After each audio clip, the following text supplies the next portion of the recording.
নমস্কার বন্ধুরা, তোমাদের পছন্দের ধারাবাহিক কথার আজকের পর্বের রিভিউ নিয়ে আমি পৌঁছে গেছি তোমাদের সামনে। বাংলা সিরিয়াল সমাচারে তোমাদের সবাইকে স্বাগত জানিয়ে কথার আজকের পর্বের রিভিউ আমি শুরু করছি। শুরুতেই দেখা যাচ্ছে বুলিকে পড়তে বসিয়েছে। তো বুলি ঘরে বসে পড়ছে, এবিসিডির বই দেওয়া হয়েছে, কিন্তু খুব কষ্ট করে পড়ছে। কিছুতেই তার মুখে আসছে না যে উচ্চারণগুলো কি। একে তো বলছে অতি কষ্টে সেটা এতে ফিরে এসেছে। বিকে আর বি কিছুতেই বলতে পারে না, ব্যা ব্যা করছে। তারপরে বলছে কেমন যেন একটা ছাগল ছাগল শোনাচ্ছে। না না, হবে না, ভালো লাগছে না বি পড়তে, চলে গেছে সিতে। সিতে গিয়ে তো বেড়ালের ছবি পাচ্ছে, বলে বেড়ালটা দেখতে কেমন মেয়েনির মতো, কেমন ড্যাব ড্যাব করে তাকিয়ে আছে দেখো, মারবো ধরে, এরকমভাবে বলছে। সি অতি কষ্টে বলছে। তারপরে ডি আর বলতে পারে না, ড্যা ড্যা করছে, বলছে ড্যাব ড্যাব ডি ডি, মানে ড্যাব ড্যাবের ড্যা ড্যা, এরকম। ডিতে আসতে পারছে না, ইতে গেছে, ইটা পারছে, এফটা আর পারছে না। এবার ঠিক করেছে যে ওয়ার্ডগুলো পাচ্ছে না সেই ওয়ার্ডগুলো ছিঁড়ে ফেলবে, কিন্তু বইটা ছিঁড়তে পারছে না হাত দিয়ে। এবার কাঁচি খুঁজছে, কাঁচি দিয়ে মানে খুঁজে খুঁজে কাঁচিটা পেয়ে গেছে, সেই কাঁচি দিয়ে বিটাকে ডিটাকে কেটে ফেলেছে। এরপর পড়ছে এ, তারপর পড়ছে সি, তারপর পড়ছে ই, এফ আর যেতে পারছে না। এবার ওদিকে পেছনে কিন্তু ছোটকা আর নীলাদ্রি এসেছে। ছোটকা বলছে এ কি কি পড়ছে এগুলো, এ সি ই বি কোথায় গেল মাঝখানে? বলছে চল তো দেখি কি হচ্ছে ব্যাপারটা, কোন বইতে এরকম লেখা আছে। তখন নীলাদ্রি বলছে না না, আমি যাব না, গেলে আবার আমাদের পেছনে লাগবে, আমি ওসব পারবো না, আমি যাব না। বলে আরে চল না, না গেলে দেখা যাবে নাকি কি করছে। তখন ওরা গিয়ে দেখে যে কি কাণ্ড করে বসেছে, বইয়ের পাতাগুলোকে কেটে ফেলেছে, যে অক্ষরগুলো পড়তে পারছে না।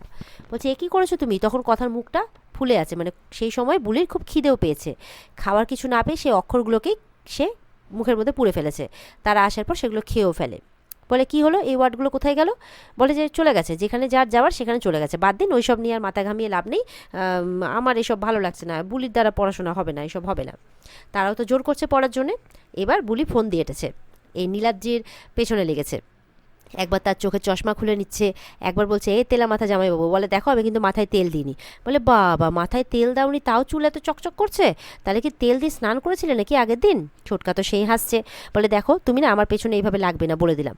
দিয়ে নীলাদ্রিকে এটা সেটা বলে এবার নীলাদ্রিকে মানে সিলেট পেন্সিলটা হাতে ধরিয়ে বলছে নাও এবার লেখো, পুরোটা তুমি লিখে ফেলো দেখি, এমন করে লিখবে যাতে ভালো সাহেব বুঝতে না পারে, তুমি একটু খারাপ করে লিখবে যাতে ভাবে যে না বুলি লিখেছে এটা। এবার তো নীলাদ্রি পড়ে গেছে ফ্যাসাদে, দেখলে তো, এই জন্য আমি এখানে আসতে চাইনি, এই জন্য আসতে চাইনি। এবার বাধ্য হয়ে লিখতেও বসেছে। ঠিক সেই সময় অগ্নি চলে এসেছে। অগ্নি বলছে বা বাবা, তোমরা পড়ানোর পরিবর্তে নিজেরাই পড়তে বসে গেছো, লিখতে বসে গেছো। এবার বুলিকে মারতে যাচ্ছে, দাঁড়াও তোমাকে এবার দেখো এবার আমি কি করি। বুলি তো এবার পালাতে পালাতে আলমারি মাথার উপরে উঠে পড়েছে। এবার তখন কিন্তু বুলির চিৎকার শুনে সবাই কায়দা কানুন টিম পুরো চলে এসছে, কি হয়েছে কি হয়েছে কি হয়েছে। অগ্নি তো বলছে নামো, নাহলে একদম চাপকে দিব, চাপকে সোজা করে দেবো একদম। বলে না না, আমি কিছুতেই নামবো না। এই বলে যখন তাকে জোর করে নামানো হয়েছে, তখন হুড়মুড়িয়ে একদম ওদিকে প্যাটি পড়েছে বিছানার উপর, প্যাটির উপরে পড়েছে অগ্নি, অগ্নির উপরে বুলি। তারপর দুজন দুজনকে দেখতেই আছে। এরপরে যাও বা কষ্টে মষ্টে ওঠে, ওদিকে প্যাটি আর নিজের শরীর নড়াতে পারছে না, তার অবস্থা খারাপ, তাকে নীলাদ্রি ধরে ধরে ওঠাচ্ছে। সে একেবারে নেতিয়ে পড়েছে, দুটো ভার তার গায়ে উঠে পড়েছিল। এরপর নীলাদ্রি তো বুলির উপর রেগে যাচ্ছে, ছোটকা হাসছে, বলছে দেখো তুমি ওকে পছন্দ করো না বলে যা তা বলে যাবে, এটা তো হতে পারে না। তোমাকে তেলা মাথা বলছে, তুমি মাথায় তেল দাও তাই।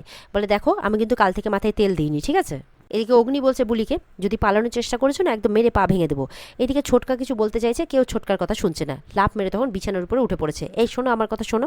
বুলি তখন বলছে এই যে উনি যে বিছানার উপরে উঠে পড়লো, কই সবাই মুখে কুলি পেটে নিয়েছো, কিছু বলছো না কেন? আর আমাকে যত বলা না। ছোটকা বলছে আমি তো আর তোমার মতো আলমারির মাথার উপরে উঠে যাইনি, আমার কথাটা কেউ শুনছে না, তাই আমি বিছানার উপরে উঠে সবাইকে বলতে চাইছি কিছু কথা।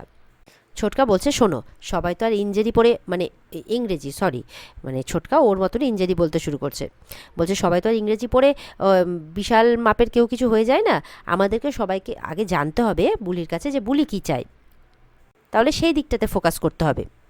বুলি তখন বিছানার উপরে উঠে বলে হ্যাঁ হ্যাঁ ঠিক ঠিক, বুলি রাস্তায় খেলা দেখাতে পারে, সে রাস্তায় খেলা দেখাতে চায়, মাছের কাটা বলে গান গাইতে শুরু করেছে। সবার তো মাথা আবার খারাপ। অগ্নি বলছে দেখলি দেখলি, এই জন্য আমি কিছু বলতে চাই না, ওর দ্বারা পড়াশোনা হবে না, ওর দ্বারা এই সমস্ত কিছুই হবে। এরপরে যখন অগ্নি বিরক্ত হয়ে চলে যাচ্ছে, তখন বলছে এই যে ভালো সাহেব, বুলির কিন্তু আরেকটা ইচ্ছেও আছে, যে ওই বড় শপিং মলের দোকানে, মানে বড় শপিং মলে কিন্তু একটা কসমেটিক্সের দোকান দেবে। তখন ছোটকারা বলছে এই তো কসমেটিক্স, ওর তার মানে কসমেটিক্সের দিকেই ঝোঁক আছে, তাহলে আমরা সেটাই ব্যবস্থা করি। তখন অগ্নি বলছে তাহলে একটা পার্লারে খোঁজ দাও, সবাই দাও দেখি, যেখানে ও শিখবে, শিখে টেকে নিয়ে এসে আমি গাড়ির ব্যবস্থা করে দেবো, ওকে নিয়ে যাবে, নিয়ে আসবে, এসে পড়তে বসবে। তখন কে কোথায় পার্লারের খোঁজ তো বলতে পারছে না। তখন ঋতু বলছে হ্যাঁ আমি জানি গোবরডাঙ্গাতে আছে একটা পার্লার। তখন প্রত্যয় বলছে, আপনি এমনিতেই সুন্দর, আবার কষ্ট করে গোবরডাঙ্গা যাওয়ার কি আছে পার্লারের জন্যে। তখন অগ্নি বলছে ঠিক আছে, ওর জন্য তাহলে একটা গাড়ির ব্যবস্থা করা হবে, সেই গাড়িতে করে ও যাবে আসবে আর পার্লারের কাজ শিখবে আর এসে পড়তে বসবে। তো অগ্নির তো মাথা খারাপ হয়ে গেছে এবার বুলিকে নিয়ে। বুলি এই সমস্ত কথা বলে কিন্তু চলে যায়। ওদিকে দেখা যাচ্ছে প্রান্তিক আর রিচা মিলে তাদের মাল লোড করছে গাড়িতে। প্রান্তিক বলছে আমাদের এই কাজগুলো করার জন্য গুয়ো ফার্মার এই পোড়া জায়গাটা ছাড়া আর কোনো জায়গা ভালো হতেই পারে না। এদিকে একটা বক্স কিন্তু প্রান্তিক মিসিং করে দিয়েছে। প্রান্তিকের সাথে যেই ছেলেটা আছে, আচ্ছা শোন, একটা বক্স তো নেই, যদি এই মেয়েটা আবার কিছু বলে তখন। বলে নেই তো নেই, আমি জানি না কোথায় গেছে, আমি ওকে কি ভয় করে চলবো নাকি। তখন বলছে যা খাতারনাক মেয়ে। ওদিকে কিন্তু রিচা বলছে কি ব্যাপার, 12টা বক্স থাকার কথা ছিল, আরেকটা কোথায়। বলে দেখো, আমি তোমাদের হয়ে কাজ করি বলে না আমাকে কিনে নাওনি, আমি তোমাদের অর্ডারে সব কিছু শুনতে পারবো না। একটা বক্স মিসিং হয়েছে, কোথায় গেছে আমি কি জানি, আগে প্রমাণ করো। মানে অবজারভেশনে রাখবে বলছে প্রান্তিককে রিচা, যে আমাদেরকে ডবল ক্রস করার চেষ্টা করো না, আমার পাপা কিন্তু ছেড়ে কথা বলবে না। বলে আগে প্রমাণ করো, তারপর যা করার করে নিও। এরপরে তো রিচা চলে যায় রেগে। এরপর প্রান্তিক অন্য কোনো বায়ার ঠিক করে রেখেছে, যদি তার জিনিসটা পছন্দ হয় তাহলে কিন্তু আমরা এবার অন্য ব্যবস্থা নেব, এবার ব্যবসাটাকে নিজের গ্রিপে নেব পুরো, অন্যের হয়ে এভাবে আর কাজ করবে না প্রান্তিক বিশ্বাস। এবার কিন্তু বুলিকে নিয়ে গেছে গোবরডাঙ্গাতে। তো সেখানে গিয়ে পার্লারে কাজ শিখছে। বুলি বলছে এরকম এরকম ব্যাপার, আমি বুলি এদের বাড়ির কথার মতো দেখতে কোন ইয়েতে ওদের বাড়িতে গিয়ে উঠেছি, এবার আমাকে পার্লারে কাজ শেখাবে বলছে, আর আমার কসমেটিক্সের খুব ঝোঁক, এরকম এরকম ব্যাপার। বলছে ঠিক আছে এসো, তোমাকে আমরা শিখিয়ে দেবো। এবার মেনি মানে ঋতু বসেছে, তার মুখে ফেসিয়াল করা হচ্ছে, তার চুল কাটিং করা হচ্ছে, আর এগুলো দেখে দেখে কিন্তু এদিকে বুলি শিখছে। বুলি বলছে এই মেনি আমি চুল কেটে দেবো নাকি তোর, বলে খবরদার না। তো যাই হোক ঋতুর হয়ে যায়। তো বলছে এই মেনি তোকে তো একদম মেম সাহেবের মতো লাগছে রে। এই বলে তারা যখন এখন বাড়ি যাবে, এবার মানে রাস্তা পার হতে যাবে কি, বুলি বলছে মানে একটা গাড়ি চলে গেল তাদের গা ঘেঁষে একদম তুরন্ত রেসে।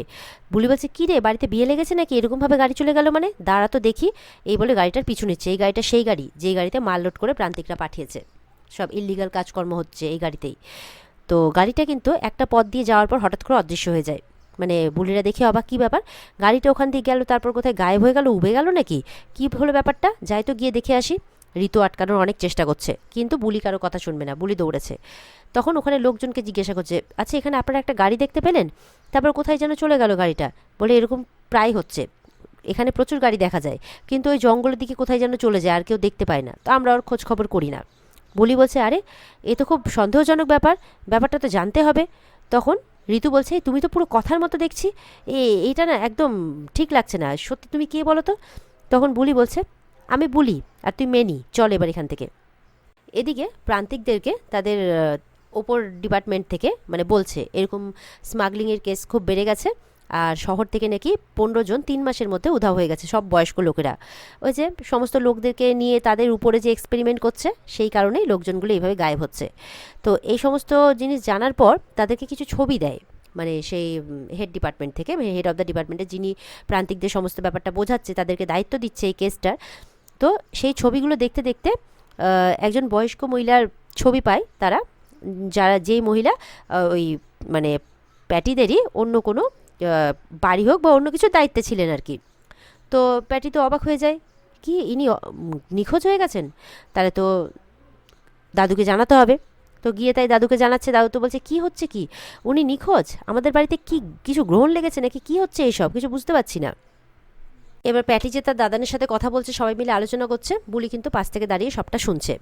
শুনতে শুনতেই ওদিকে অগ্নি চলে আসে। বলে কি করছে এখানে, এখানে দাঁড়িয়ে আড়ি পাতা হচ্ছে। বলে না না, আরে আমার কথাটা শুনুন। বলছে কোনো কিছু শুনবো না আমি, পার্লার থেকে ইচ্ছে করে দেরি করে আসা, রাস্তা রাস্তায় ঘুরে বেড়ানো, ওকে মেনি মেনি বলে ডাকা, ইচ্ছে করে এইসব না, যাতে পড়াশোনাটা না করতে হয়। চলো এখন তোমাকে এমন হোম টাস্ক দেবো যে তুমি শিক্ষা পাবে, এই বলে বুলিকে নিয়ে চলে যায়। এদিকে অগ্নিবোধে কিছুক্ষণ সময়ের জন্য বাইরে গেছে, বুলি ঘরে আছে, আর বুলির সেই রানী এসে তাকে দুটো জিনিস দিয়েছে। বলে কি করবি এখন, খেলা দেখাবি নাকি। বলে যে একটু প্র্যাকটিস করতে হবে না। এই বলে একটা বালতি নিয়েছে, সেটাকে উপর করে রাখা, তার থেকে একটু বড় সাইজের আরেকটা কিছু নিয়েছে, তার থেকে বড় সাইজের টুল নিয়েছে, একটার পর একটা উপরে উঠছে, আর কিনে দিয়ে রেশমে চুড়ি এই গানে নাচ করছে। নাচ করতে করতে কিছুক্ষণের মধ্যে অগ্নি সেখানে চলে আসে। বলে এই কী হচ্ছে এখানে। রানী তো ভয় পেয়ে চোর চোর বলতে বলতে ওখান থেকে পালিয়ে যায়। আর বলছে কী হচ্ছে এখানে, এইসব করা হচ্ছে। বুলি তো ভয়ে বিছানার উপর লাফ মেরে নেমে পড়ে। বলে না আসলে প্র্যাকটিসটা তো করতে হবে, না হলে তো ভুলে যাব। বলে কেন, তুমি তো পার্লারে যাচ্ছ, তাহলে এইসবের কী দরকার। বলে না সব কিছুই মানে জেনে রাখতে হয়। তাছাড়া পার্লারে গিয়ে না আমি তেল মালিশ করা শিখেছি, সেরকমটা করলে নাকি মাথা ঠান্ডা থাকে। আপনার করে দেবো নাকি? বলে একদম ফালতু কথা বলবে না, চুপচাপ লিখতে বসো। আজকে তোমার শাস্তি হচ্ছে, তোমাকে 100 পাতা হ্যান্ড রাইটিং প্র্যাকটিস করতে হবে। বলে কি? বুলি তো অবাক, বলে 100 পাতা? কি বলছেন আপনি? বলে হ্যাঁ একদম। তারপর বলছে শুনুন, না আপনার না আপনার কথা না আমার কথা, একটু মাঝামাঝি দিয়ে 50 পাতা লিখে দিই। বলে আমি কি আলু পটল বিক্রি করতে বসছি যে দরদাম করছো? চুপচাপ লিখতে বসো। রানীকে ডাকছে, কোথায় গেলে তুমি? তাড়াতাড়ি এসো। রানী আসে, বলছে ও এখন 100 পাতা হ্যান্ড রাইটিং প্র্যাকটিস করবে।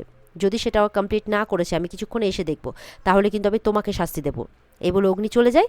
রানী তখন বুলির পেছনে পড়ে যায়, এই চল চল লিখবি চল লিখবি চল, নাহলে কিন্তু আমাকে দেবে। বলে এই দাঁড়া তো, বুলি না, বুলিকে এই কাজের দায়িত্ব দেওয়া, এত চাপ দেওয়া, দাঁড়া এবার দেখাচ্ছি। বুলি দারুণ আজকে চুল কাটা শিখেছে, এবার দেখাবো বুলির বদলা কাকে বলে। না জানি এবার অগ্নির চুল কাটবে না কি করবে, বুলিই জানে। বুলি কিন্তু এবার লিখতে লিখতে রানীকে বলছে, এই রানী শোন, যেভাবে গাড়িগুলো হাফিস হচ্ছে দেখলি না, সেইভাবে নাকি কিছু বুড়ো বুড়িও হাফিস হচ্ছে। তো এই বুড়ো বুড়ির তার মধ্যে একটা চেনা আবার মানুষ এই এই কর্তা দাদুরও বেরিয়ে গেছে আর কি। তো বুলি যদি একবার জানতে পারে না যে মানুষ কি করে হাফিস হয়, তাহলে কিন্তু বুলির ব্যবসা দারুণ চলবে। রানী বলছে, এই শোন, তুই না এইসব বন্ধ কর, আর যা যেটা কাজ দিচ্ছে সেটা কর এখন। বুলি তখন মনে মনে বলছে, এইটা করার আগে বুলির একটা ছোট্ট কাজ আছে, এই বলে খুব হাসছে। নিশ্চয়ই চুল কাটার কথা ভাবছে কারো। আর এখানে আজকের পর্ব শেষ হয়ে যায়। তো বন্ধুরা, এই ছিল আজকের পর্বের রিভিউ। ভালো লেগে থাকলে পর্বকে লাইক কমেন্ট করে জানাতে ভুলবে না, আর আমাদের সাথে জুড়তে আমাদের চ্যানেলকে সাবস্ক্রাইব করতেও ভুলবে না। আজকের পর্বের ফুল এপিসোড দেখতে অবশ্যই স্টার জলসার পর্দায় চোখ রাখবে। দেখা হচ্ছে তোমাদের সাথে আগামীকালকে। সবাই ভালো থাকবে, টাটা।